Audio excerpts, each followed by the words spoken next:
ఇకపై బీచ్లో బీరేస్తూ చిల్లవ్వాలంటే గోవా వరకు వెళ్లాల్సిన పని లేదంటోంది ఏపీ సర్కార్. ఆంధ్రప్రదేశ్లోని సూర్యలంక, విశాఖ బీచ్లకు వెళ్తే చాలు. బీచ్ షాక్స్ పాలసీకి ఏపీ సర్కార్ గ్రీన్ సిగ్నల్ ఇచ్చేసింది.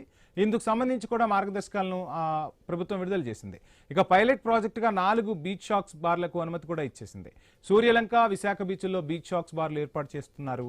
ఇందులో beer, wine, ready to drink పానీయాలకు అనుమతి ఇవ్వనున్నారు. ఐఎంఎఫ్ఎల్, విదేశీ మద్యం విక్రయాలకు మాత్రం అనుమతి ఇవ్వలేదు. ఇక బీచ్ షాక్స్ విధానాన్ని వైసీపీ తీవ్రంగా వ్యతిరేకిస్తున్న పరిస్థితి. బీచ్ల్లో మద్యం సేవించడం సరికాదని వైసీపీ నేతలు ఆరోపిస్తున్నారు. సంస్కృతి సాంప్రదాయాలకు అవి విరుద్ధమంటున్నారు. యువత పెడదోవ పట్టే ప్రమాదం ఉందని కూడా హెచ్చరిస్తోంది వైసీపీ. మత్తులో గొడవలు, హత్యలు లాంటి ఘటనలు జరిగే అవకాశం ఉందని కూడా చెబుతున్నారు.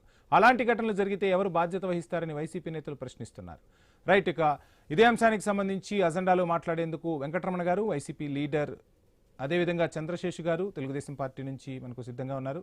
ముందుగా వైసీపీ నుంచి మాట్లాడదాం. వెంకటరమణ గారు, ఏంటి అసలు ఈ గోవా సంస్కృతిని ఆంధ్రప్రదేశ్లో తీసుకొస్తున్నారు? పైలట్ ప్రాజెక్టుగా 4 బీచ్ల్లో కూడా ఆ బీచ్ షాక్స్కి సంబంధించి అనుమతులు కూడా ఇస్తూ ఉన్నారు. ఎలా చూస్తున్నారు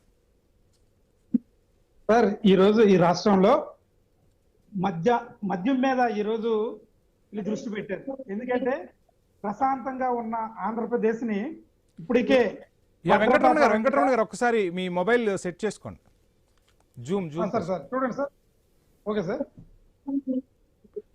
ఓకే కంటిన్యూ సార్. సార్, ఈరోజు ఆంధ్రప్రదేశ్ లో ఏదైతే చంద్రబాబు నాయుడు గారు సంపద సృష్టిస్తానని చెప్పారు, సంపద సృష్టించడం అంటే ఏదైతే ప్రశాంతంగా ఉన్న ఆంధ్రప్రదేశ్ ని మధ్యాంధ్రప్రదేశ్ గా మార్చి సంపద సృష్టిద్దాము. ప్రజలు, యువత, అదే విధంగా కార్మికులు, కర్షకుల మీద ఈ యొక్క మద్యాన్ని తీసుకుని ప్రశాంతంగా ఉన్న బీచ్ వాతావరణాన్ని ఏదైతే గోవా ఉందో, ఆ గోవాకి విశాఖపట్నం సార్ చాలా డిఫరెంట్. ఎందుకంటే గోవా ఫ్రెంచ్ నుంచి పరిపాలించి వచ్చిన తర్వాత నుంచి అదొక రకమైన కల్చర్ అది. కానీ ఆంధ్రప్రదేశ్ అది కాదు. ఎందుకంటే ఆంధ్రప్రదేశ్ ఇప్పటికే మన ప్రభుత్వం, కూటమి ప్రభుత్వం చెప్తున్నారు సనాతన ధర్మంలో ఇవన్నీ ఉన్నాయని మేము అడుగుతున్నాం. ఎందుకంటే ఈ రాష్ట్రంలో ఇప్పటికే శాంతి భద్రత విషయంలో చాలా లోపభూయిష్టంగా కనబడుతుంది. ఎక్కడ పడితే అక్కడ మానభంగాలు ఇవన్నీ జరుగుతున్నాం మనం చూస్తున్నాం. కనీసం శాంతి భద్రతల్లో కాపాడలేని వాళ్ళు బీచ్లంట చిల్లు బీర్లు ఇలా చేస్తుంటే యువత పెడదారి. అంటే పర్యాటక రంగంగా డెవలప్ చేస్తున్నాం. మనకున్న సముద్ర తీర ప్రాంతం ఏదైతే ఉందో ఆ తీర ప్రాంతాన్ని పర్యాటకంగా అభివృద్ధి చేస్తే రాష్ట్రానికి కూడా ఆదాయం, చాలా మంది కూడా రాష్ట్రానికి వస్తూ ఉంటారు, దానివల్ల ఆదాయం పెరుగుతుందనేది వాళ్ళు చెప్తున్న మాట. సార్, పర్యాటకంగా అభివృద్ధి చెందడం మేము కూడా దానికి స్వాగతిస్తున్నాం. కాకపోతే ఇప్పుడు పర్యాటకంగా అభివృద్ధి చెందాలంటే హోటల్స్ ఉన్నాయి కదా సార్, ఆల్రెడీ బార్లు ఉన్నాయి, రెస్టారెంట్లు ఉన్నాయి, ఎక్కడ పడితే అక్కడ ఉంది కదా ఆల్రెడీ మద్యం అనేది. ఇదేమైనా మనకేమైనా మద్యాన్ని నియంత్రించే ప్రదేశం కాదు కదా. అలాగని చెప్పేసి పబ్లిక్ గా ఎక్కడ పడితే అక్కడ విచ్చలవిడిగా అమ్మితే రేపు వచ్చే సందర్భాలు చూస్తున్నాం. ఇప్పటికే ఈ మద్యాన్ని నియంత్రించకపోవడం వల్ల, బెల్ట్ షాపుల వల్ల చాలా మంది మీద ఈ రోజు అగత్యాలు జరుగుతున్నాయి. మహిళల మీద మనం చూస్తున్నాం రోజుకి. కనీసం ఇప్పటి వరకు శాంతి భద్రత విషయంలో ఆంధ్రప్రదేశ్ అధోగతిలో ఉంది. ఇలాంటి పరిస్థితుల్లో వీళ్ళు ఏదో బీచ్ ని తీసుకొచ్చి టూరిజం పేరుతో పబ్లిక్ మీద తోసిస్తే రేపు యువత కనీసం చదువులు, సంస్కారాలు, విశాఖపట్నం లాంటి ప్రాంతాన్ని ఏ విధంగా తీసుకెళ్తారని చెప్పేసి మేము అడుగుతున్నాం.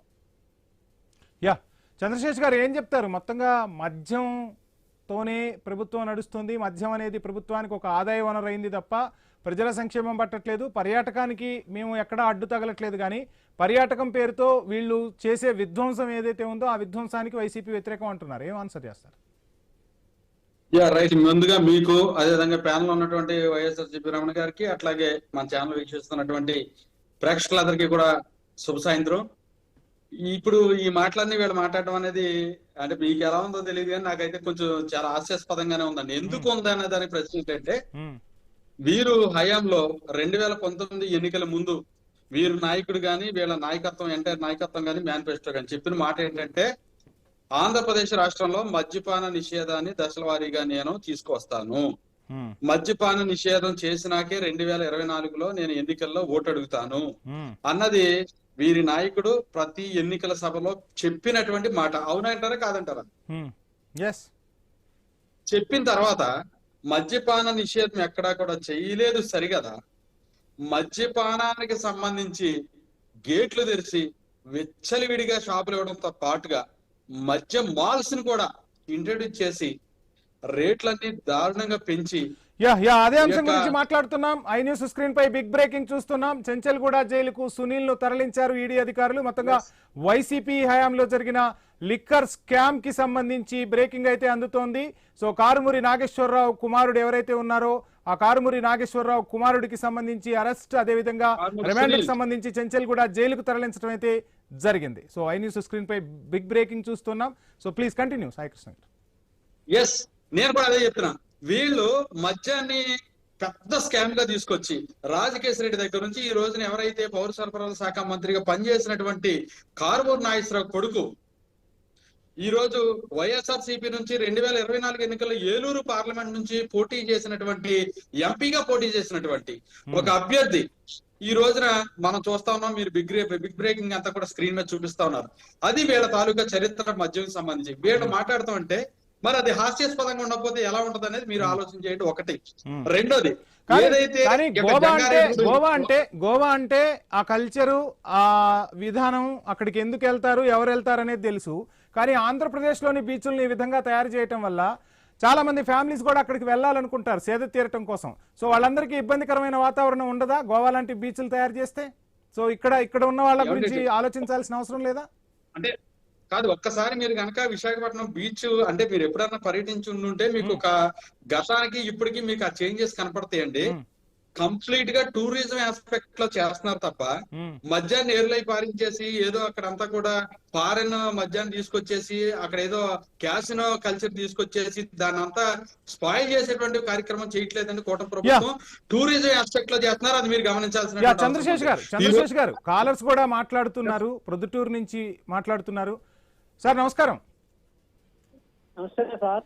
సో ఏంటి ఆంధ్రప్రదేశ్ లోకి గోవా బీచ్లు వస్తున్నాయి, స్వాగతిస్తోందా ఆంధ్రప్రదేశ్ ప్రజానికం? ఏమైనా ప్రభుత్వానికి ప్రతిపక్షానికి ఏమైనా చెప్పదలుచుకుంటున్నారా? ప్రతిపక్షానికి అధికార పక్షానికి ఏ పార్టీ పేరుతో అయితే, ఏ జెండాతో అయితే ప్రస్తుతం అధికారంలో ఉన్నటువంటి పార్టీ ఆనాడు 1985లో ఎన్టీ రామారావు గారు, స్వర్గీయ ఎన్టీ రామారావు గారు నాటి ముఖ్యమంత్రి, నాటి పార్టీ వ్యవస్థాపకులు. హలో, మాట్లాడండి, వినపడుతుంది. నాటి వ్యవస్థాపకులు పూర్తి మద్యపాన నిషేధాన్ని అమలు పరిచినారు ఈ రాష్ట్రంలో. కానీ దాని తర్వాత వచ్చినటువంటి వాళ్ళు, అధికారాన్ని తీసుకున్నటువంటి వాళ్ళు ఏం చేశారు? ఈ రోజు జరుగుతున్నటువంటి ఇంకొక పార్టీ అతను నేను మాఫీ అంటే లేకుండా చేస్తానని చెప్పి రేట్లు పెంచి ప్రజలకు బాధలు పడితే తనని ఎట్లా బాధినారో ప్రజలు మీకు కూడా తెలుసు. అంటే ప్రజలు బాధితే ఆ పార్టీ ఏ దెబ్బతినిందో ప్రజలకు తెలుసు, నాయకులకు తెలుసు. నేనేమంటున్నానంటే ప్రతి విషయాన్ని చర్చకు పెట్టండి. ఇప్పుడు మేము రైతులం, మాకు 2400 అమ్మాల్సిన మొక్కజొన్న 1500 నుంచి 1700 రూపాయల మధ్యలో కొన్నారు.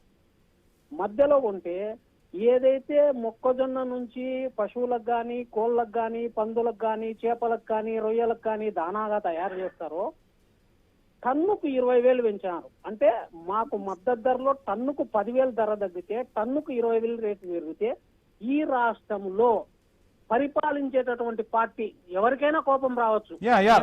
అంటే రైతు సమస్యలపై దృష్టి సారించట్లేదు కానీ ఇతర సమస్యలపై దృష్టి సారిస్తున్నారు, ఇతరులకు లాభం చేకూర్చే ప్రయత్నం చేస్తున్నారు అనేదేనా మీ వాయిస్? అంతే కదా. ఇప్పుడు ఆడ 20,000 ఎవరికి పోయింది? టన్ను మీద 10,000 ధర తగ్గితే 20,000. రైట్, మాట్లాడదాం సార్, మాట్లాడదాం. మంచి పాయింట్ రేజ్ చేశారు మాధవరెడ్డి గారు. ఐ న్యూస్ తరపు నుంచి మిమ్మల్ని అప్రిషియేట్ చేస్తూ ఉన్నాం. సో ఏంటి అంటే ప్రజా సమస్యలు పట్టట్లేదు కానీ పర్యాటకం అంటూ ఏదో అభివృద్ధి అంటూ ఉన్నారు. అటు ప్రతిపక్షము ప్రశ్నించట్లేదు, అధికార పక్షము మాకు న్యాయం చేయలేకపోతుంది అని చెప్పి ఒక సామాన్యుడి ఆవేదన. ఏం ఆన్సర్ చేస్తారు సార్ చంద్రశేష్ గారు? రైట్ అండి, వారు లేవనెత్తినటువంటి ఖచ్చితంగా మీరు అన్నదానికి డెఫినెట్ గా నేను అగ్రీడ్ అండి. ఖచ్చితంగా రైతుల సమస్యలు పట్టించుకోవాలి. అయితే గతానికి ఇప్పటికీ ఉన్నటువంటి డిఫరెన్స్ కూడా ఒకసారి మీరు చూస్తే, గతంలో ఇప్పుడు ఏదైతే మన మధ్య కుంభకోణంలో ఉన్నటువంటి కారుమూరి నాగేశ్వరరావు, కారుమూరి సునీల్ విషయమే తీసుకుంటే, రైతులు ఆరుగాలం పంట పండించిన తర్వాత జరిగే వర్షం వస్తుందని చెప్పని రోడ్ల మీద కళ్ళాల కింద ఆరబెట్టుకున్నటువంటి ధాన్యాన్ని ఎత్తాలి అని చెప్పానంటే రైతులు వెళ్ళి సంచులు అడిగితే ఎర్రి పప్ప అని తిట్టినటువంటి పరిస్థితి నుంచి దగ్గరగా బస్తాకి 5 కేజీల నుంచి 10 కేజీలు తగ్గిస్తూ 200 నుంచి 300 రూపాయలు నష్టం చేకూర్చినటువంటి పరిస్థితి నుంచి ఈ రోజున రైతు అనేటువంటి వ్యక్తి ఎవరైతే వారు పంటని ఆరుగాలం పండించినటువంటి పంటని మిల్లుకు తోలిన 24 గంటల లోపలనే వాళ్ళ ఖాతాల్లోకి డబ్బులు జమ చేసినటువంటి ఏకైక ప్రభుత్వం దేశంలో ఈ కూటమి ప్రభుత్వం ఆంధ్రప్రదేశ్ లో. ఆ విషయాన్ని మనం గమనించాల్సినటువంటి అవసరం ఉంది. దాంతో పాటుగా ఏదైతే ఇప్పుడు ఇటు మీకు అంటే కోనసీమ నుంచి ఇటు అప్లాండ్ ఏరియా అంతా కూడా అంటే ఉమ్మడి గోదావరి జిల్లాలంతా కూడా పామాయిల్ గానీ సరే వ్యవసాయం గురించి చర్చిద్దాం. వాళ్ళు పాయింట్ రేజ్ చేసింది ఏంటి అంటే చెప్పాలండి, అడిగిందని చెప్పారు పర్యాటకాన్ని డెవలప్ చేస్తున్నారు కానీ వ్యవసాయాన్ని కూడా డెవలప్ చేయండి అని చెప్తూ ఉన్నారు. ఏంటి అసలు ఈ బీచ్ లో కాన్సెప్ట్ ఎందుకు తీసుకొచ్చింది కూటమి? అదే చెప్తున్నానండి. ఈ రోజున మనకి సుదీర్ఘమైనటువంటి తీర ప్రాంతం ఉంది. తీర ప్రాంతానికి సంబంధించి టూరిజం గా మనం డెవలప్ చేయడానికి ఉన్నటువంటి అవకాశాలని మనం పర్యాటకంగా డెవలప్ చేస్తున్నాం తప్పితే దానికి సంబంధించి దీన్ని క్యాసినోలు నడిపించి ఇంకొకటి మీరు అనుకునేటువంటి ఆ కార్యక్రమం కాదు. దయచేసి అర్థం చేసుకోవాలనేటువంటి విషయాన్ని కోరుతా ఉన్నాను. కాకపోతే ఇక్కడ ప్రతిపక్షం ఏదైతే మాట్లాడుతుందో వారు చేసినటువంటి కార్యక్రమాలు ఒకసారి గుర్తు తెచ్చుకోవాలని మాట్లాడుతున్నా. They have no right to talk. ఆ విషయాన్ని మీ ద్వారా తెలియజేస్తున్నాను. చంద్రశేఖర్ గారు సమయం ఇస్తా. ఏంటి సార్ మొత్తంగా వెంకటరమణ గారు మీ ప్రభుత్వం ఏమీ చేయలేదు, ఇప్పుడు చేస్తూ ఉంటే పర్యాటకం అంటే గోవాని తీసుకొచ్చి ఇక్కడ దింపట్లేదు, పర్యాటకాన్ని డెవలప్ చేసే విధంగానే సూర్యలంక బీచ్ కావచ్చు, విశాఖ బీచ్ కావచ్చు, మనకున్న వనరులను వినియోగించుకుంటుంటే దానిపై అక్కసు వెళ్ళగక్కుతున్నారు. అసలు కాన్సెప్టే మీకు అర్థం కాలేదనేది వాళ్ళ నుంచి వినిపిస్తున్న వర్షన్. ఏంటి అసలు ఏం చెప్పదలుచుకున్నారు సార్? ఇప్పుడు చూడండి, చెప్తున్న కూటమి ప్రభుత్వం వచ్చిన తర్వాత పర్యాటకం అనేది వైజాగ్ రుషికొండ బీచ్ ను బ్లూ ఫ్లాగ్ బీచ్ గా మనం తీసుకొచ్చి ఇంటర్నేషనల్ గా గతంలో మీరు చూసే ఉంటారు. అది కనీసం కూడా అది ఆ స్థాయి కూడా పడిపోయింది. పర్యాటకాన్ని పక్కన పెట్టి కాకపోతే ఆ లిక్కర్ సామ్రాట్లకు మాత్రం ఈ బీచ్లు అప్పచెప్పి యువతని మహిళల మీద దాడులు చేయడానికి ఈ ప్రభుత్వం అయితే చేస్తుంది. ఇప్పటికీ మీరు చెప్తున్నారు ఏదైతే లెక్కర్ స్కామ్ అని ఢిల్లీ కేజ్రీవాల్ ఎలా చేశారు, లాస్ట్ ఏమి లేదని తేల్చారు. అలాగా అపోహలు సృష్టించడం ఏదో ఈ కూటమి ప్రభుత్వం జగన్మోహన్ రెడ్డిని బద్నాం చేయడానికి తప్ప కానీ ఇందులో ఎవరు ఏముండదు.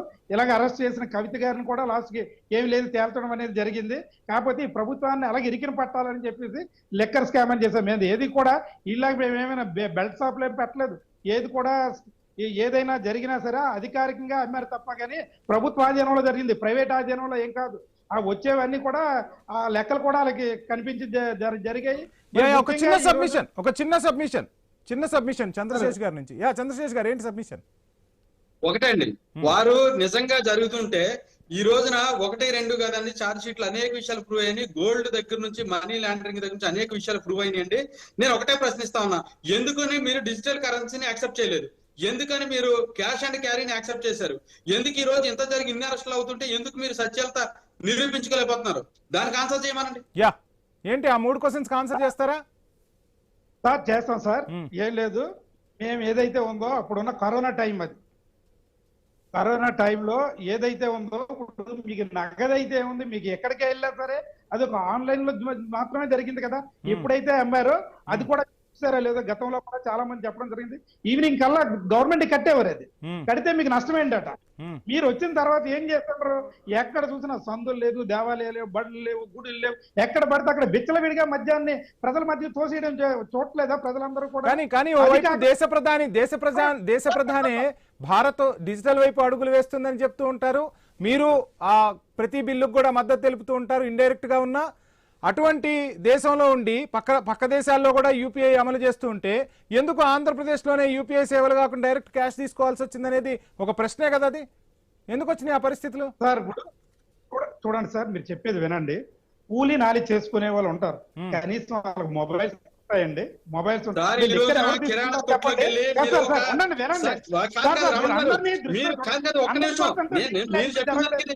శేష్ గారు మీరు వినండి, ఇది మన ఆంధ్రప్రదేశ్ అనేది 100% అక్షరాస్యత ఉన్న రాష్ట్రం కాదు, 100% ఉన్న డిజిటల్ తీసుకెళ్లే రాష్ట్రం కాదు. మీకు తెలుసో తెలియదో కానీ ఇప్పటికీ కూడా చాలా మంది మొబైల్స్ లేవు. మీకు నాకు ఉన్నంత మాత్రాన ప్రపంచం మొత్తం ఆంధ్రప్రదేశ్ లో ఉన్న ప్రతి ఒక్కరు. వెంకటరమణ గారు ఈ రోజు కూరగాయలు కొనాలన్నా డిజిటల్ అవుతుంది సార్. అది కొంతమంది చేస్తారు సార్, అందరూ కూడా ఏదో డిజిటల్ పేమెంట్ ఏం కాదు, ప్రతి ఒక్కరు చేయరు. ఎవరో చదువుకున్నారు. నేను అడ్డం పడట్లా, మీకు ఒక విషయం చెప్తా అనుకుంటున్నాను. నేను అడ్డం పడట్లా మీకు. ప్రపంచంలో ఉన్నటువంటి ఆల్ కంట్రీస్ లకెల్లా హైయెస్ట్ డిజిటల్ మనీ ట్రాన్సాక్షన్ జరిగినటువంటి ఏకైక కంట్రీ ఇండియా. ఇండియా ఇది మీరు తెలిసి నాకు తెలుసు అది. ఇది మీకు తెలిసి మాట్లాడాలి. సార్, ఐఎమ్ ఆల్సో సార్, ఏదేమైనా సరే ఇక్కడ కాదు, ఇప్పుడు చెప్తున్నాను, ఇప్పుడు అందరికీ అందుబాటులో ఉన్నాయి. డబ్బులు ఇచ్చినోడు ఎలా చేస్తారు, ఇలా ఏదైతే డిజిటలైజ్ చేసినోడు ఎలా చేసుకుంటారు. అది కాకపోయినా మీ ప్రభుత్వం కూడా మేము నాణ్యమైన మద్యం అందిస్తాం, తర్వాత మద్యం రేట్లు తగ్గిస్తామని చెప్పి మీరు అధికారంలోకి వచ్చారు కదా. మీరు వచ్చేది అధికారం ప్రజలకి మంచి ఏదైతే ఉన్నా మేనిఫెస్టో ఉద్యోగాలు ఇస్తామని రాలేదు, నాణ్యమైన మద్యం. సరే అసలు ఇప్పుడు పర్యాటకాన్ని డెవలప్ చేయడం కోసం వైసీపీ సహకరిస్తుందా, సహకరించదా? సార్, పర్యాటకానికి మేము ఎప్పుడు వ్యతిరేకం కాదు. ఏదైతే ఉన్నాయో బీచ్లు అంతా విచ్చలవిడిగా మన కల్చర్ అది కాదు. ఇప్పుడు అక్కడ ఇంత ఫ్రెంచ్ గవర్నమెంట్ ఫ్రెంచ్ వారు ఉన్నారు కాబట్టి గోవాకి అటువంటి ఇది వచ్చింది. దాన్ని అక్కడ ప్రజలు కూడా యాక్సెప్ట్ చేశారు. ఆ ప్రజలు ఇక్కడ ఆంధ్రప్రదేశ్ ప్రజలు అలాగే యాక్సెప్ట్ చేసే పరిస్థితి లేదు. నేను అడుగుతున్నాను. ఏం ఆన్సర్ చేస్తారు చంద్రశేష్ గారు? అంటే ఒకటండి, మీరు పూర్తిగా సబ్జెక్ట్స్ తెలుసుకోకపోవడంలో వచ్చేటువంటి ప్రమాదాలు అందరూ కూడా అక్కడ నుంచో స్క్రిప్ట్ అంతా అదే మాడుతుంటారు కాబట్టి చెప్తున్నానండి. మరలా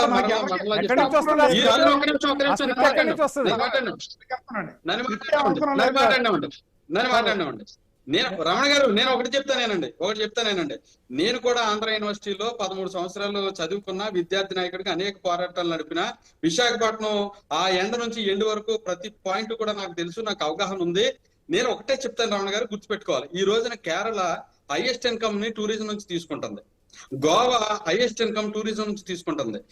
మనం ఇక్కడ విశాఖపట్నంలో మనకున్నది ఒక వైపున హిల్స్, మరో పక్కన సీ. ఈ రెండు కాంబినేషన్ చాలా రేర్ కాంబినేషన్. అలాంటి కాంబినేషన్ లో కైలాసగిరిని ఈ రోజు మీరు చూసే ఉంటారు, గ్లాస్ బ్రిడ్జి తీసుకురావడంలో కానీ తెలుసా, మేము వచ్చిన తర్వాత మీరు ప్రారంభోత్సవం చేశారు. మీరు పెట్టడం కాదు, మాకు అంతా తెలుసు సార్. మీరు కదా శేష్ గారు, నేను కూడా ఆంధ్ర యూనివర్సిటీ స్టూడెంట్ నే. నేను తెలుసు కాబట్టి మాట్లాడుతున్నా. ఇద్దరు కొలీగ్స్ కాబట్టి నేను ఇదంతా చెప్తా ఉన్నా. నేను ఎందుకు చెప్తున్నా అందుకే చెప్తున్నా. మీరు తీసుకొచ్చి ఎలాంటి అంటే బీచ్ మధ్యలో సముద్రం మధ్యలో బెలూన్స్ తో పెట్టి ఒక తీసుకొస్తే రెండో రోజుకు అది కొట్టుకుపోయినట్టు ఉంటుంది. అది కాదండి. ఇక్కడ టూరిజం డెవలప్మెంట్ కి మనం 100% కమిటెడ్ గా విశాఖపట్నాన్ని ప్రపంచ పటంలో ఇప్పుడు గూగుల్ డేటా సెంటర్ రావడం వల్ల ఎలా అయితే హిస్టారికల్ గా అక్కడ నిలబడతా ఉందో, అలా టూరిజం లో కూడా ప్రపంచ పటంలో విశాఖపట్నాన్ని మరో ఎత్తుకు తీసుకెళ్ళడానికి జరిగేటువంటి ప్రయత్నాలు అది మీరు గమనించాలి. దయచేసి ఇక్కడ మనం క్యాసినల్ తీసుకురావటమో లేకపోతే పబ్ కల్చర్ తీసుకురావటానికో లేకపోతే వేరే కల్చర్ తీసుకురావటానికో కాదు. ప్రపంచాన్ని ఆకర్షించాలనుకున్నప్పుడు కొన్ని పర్యాటకంగా మనం చేయాల్సినటువంటి కార్యక్రమాలు ఉంటాయి. అది బీచ్ కి సంబంధించి మనకున్నటువంటి లార్జెస్ట్ కోస్టల్ ఏరియా ఉంది కాబట్టి ఇప్పుడు విశాఖపట్నం ఆర్కే బీచ్ నుంచి భీమిలి బీచ్ వరకు 21 కిలోమీటర్ల మనకు సుదీర్ఘమైనటువంటి బీచ్ వ్యూ ఉంది కాబట్టి దాన్ని మనం ఆదాయ మార్గంగా మలచడానికే విశాఖపట్నాన్ని ఉత్తరాంధ్రాన్ని డెవలప్ చేయడానికి కూటమి ప్రభుత్వం తీసుకునేటువంటి నిర్ణయము. దాన్ని మీరు ఆలోచన చేయండి. ఒక ఉత్తరాంధ్ర వాసిగా, ఒక యూనివర్సిటీ పూర్వ విద్యార్థిగా మీరు కూడా ఉత్తరాంధ్ర అభివృద్ధిలో భాగస్వామి అయ్యే విధంగా మాట్లాడండి దయచేసి. ఇది ఆలోచన చేయమని మిమ్మల్ని కోరుతా ఉన్నా.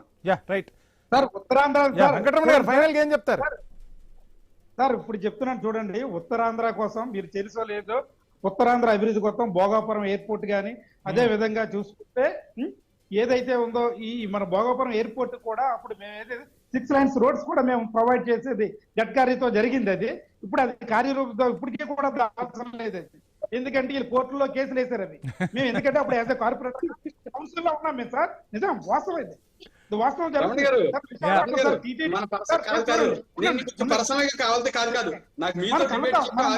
ఇష్టం లేదు కావాలంటే మీ పర్సనల్ గా నేను డేటా కంప్లీట్ డేటాని పంపిస్తాను. ఎవరు కేసు వేశారు కాదు, ఎవరి హయాంలో అది ప్రారంభం జరిగింది, ఎవరు అడ్డుపడ్డారో. సరే అధికారం చేతులు మారినప్పుడు ఒకళ్ళు శంకుస్థాపన చేస్తే ఇంకొకళ్ళు ప్రారంభోత్సవాలు చేస్తారు. దాన్ని ఎవరు కాదనలేరులేండి. అవేవి మీ జేబులో డబ్బులు కావు కదా, ప్రజల డబ్బులే కదా. ఎవరిదైనా ప్రజల ఆస్తి కానీ ఒకటి చెప్తున్నాను, మేము డెవలప్ చేయలేదంటే చెప్తున్నాను. ఉత్తరాంధ్రాన్ని విశాఖపట్నం రాజధాని చేస్తామంటే ఈ నాయకులందరూ కూడా విశాఖపట్నం మునిగిపోతుందని విష ప్రచారం చేసి విశాఖపట్నానికి కనీసం రమణ గారు తప్పుడు కామెంట్లు వద్దంటారు. తప్పుడు మరలా కామెంటే కాదు. మరలా చెప్తున్నారు. కాదు చెప్తున్నాను. రాజధాని మునిగిపోతాయి విశాఖపట్నం అనేటువంటి చెప్తున్నాను. దుష్ప్రచారం చేసేది మీరు. మరి మీరు చేశారు. మేము ఎప్పుడు అట్లా ఏదైతే చెయ్యం. ఎన్ని వినండి రమణ గారు వినండి. మీరు ఎన్ని ఆ రోజు కంప్లీట్ గా 151 సీట్లతో మీకు అవకాశం వచ్చింది. ముందు మీరు అమరావతి రాజధాని అని అధికారంలోకి వచ్చారు. అధికారంలోకి వచ్చిన తర్వాత మూడు రాజధానులు అన్నారు. విశాఖపట్నం ఎగ్జిక్యూటివ్ క్యాపిటల్ అన్నారు. మిమ్మల్ని ఎవరు పట్టారు చేయడానికి, చేయలేకపోవడానికి? మీ దగ్గర సర్వాధికారం ఉన్నట్టు ఎందుకు చేయలేకపోయారు? ఎందుకు ఒక చిన్న కార్యక్రమం చేయలేకపోయారు అక్కడ? Right thank you so much Chandrasekhar garu and Venkataramana గారు. చూద్దాం ఏం జరగబోతుందో చూద్దాం. మొత్తంగా తీర ప్రాంతాలను బీచ్లుగా మార్చేందుకు కూటమి సర్కార్ అయితే వడివడిగా అడుగులు వేస్తుంది. ఇక బీచ్ల పేరుతో ఒక విశ్వ సంస్కృతిని తీసుకొచ్చే ప్రయత్నం చేస్తున్నారంటూ వైసీపీ ఆరోపిస్తుంది. ఆరోపణలు ప్రత్యారోపణల మధ్య పర్యాటకాన్ని డెవలప్ చేస్తున్నామని వాళ్ళు చెప్తుంటే పర్యాటకానికి మేము సపోర్ట్ చేస్తాం, కానీ ఈ గోవా బీచ్ కల్చర్ అనేది మాత్రం వద్దంటోంది వైసీపీ. ఏం జరగబోతుంది? ప్రజల అభిష్టం మేరకు నిర్ణయాలు తీసుకుంటారా? ప్రజల అభిష్టం మేరకే అక్కడ బీచ్ల నిర్మాణం సాగుతోందా, లేదంటే ప్రజలు వ్యతిరేకిస్తారా అనేది మాత్రం వేచి చూద్దాం. చర్చలో పాల్గొన్న